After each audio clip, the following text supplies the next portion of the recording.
আমরা উৎসাহের সঙ্গে লক্ষ্য করছি যে মুষ্টিমেয় কিছু সন্ত্রাসীর এই অরাজকতা রুখে দিয়ে গণতন্ত্রকামী মানুষ প্রবল উৎসাহ নিয়ে ভোট প্রদানের প্রস্তুতি নিচ্ছে।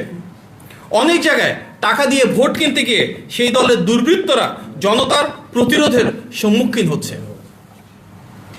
শুধু তাই নয়, দেশের বিভিন্ন জায়গা থেকে প্রচুর বোরখা ও নিকাব বানানোর বিষয়ে আমরা জানতে পেরেছি এবং ইসলামী মূল্যবোধের ধারক দল হিসেবে বিএনপি সবসময় বিশ্বাস করে বাংলাদেশের প্রতিটি নাগরিকের কাছে বোরখা ও নিকাব ধর্মীয় সংস্কৃতির একটি অত্যন্ত গুরুত্বপূর্ণ বিষয়।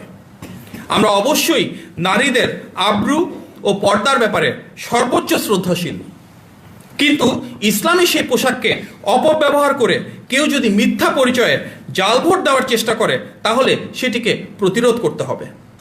সন্দেহজনক ভোটারের পরিচয় নিশ্চিত করতে এনআইডি কার্ড, হজ, ওমরা, পাসপোর্ট বা ভিসার ছবি তোলার মতো করেই মুখমণ্ডলের যে অংশটুকু অনাবৃত রেখে ছবি তুলতে হয়, ভোটার তালিকা অনুযায়ী নারী প্রিসাইডিং বা সহকারী প্রিসাইডিং অফিসার ও নারী চ্যালেঞ্জকারী বা এজেন্টের উপস্থিতিতে ভোট প্রদানের আগে নারী ভোটারদের পরিচয় নিশ্চিত করতে হবে যেখানে প্রযোজ্য।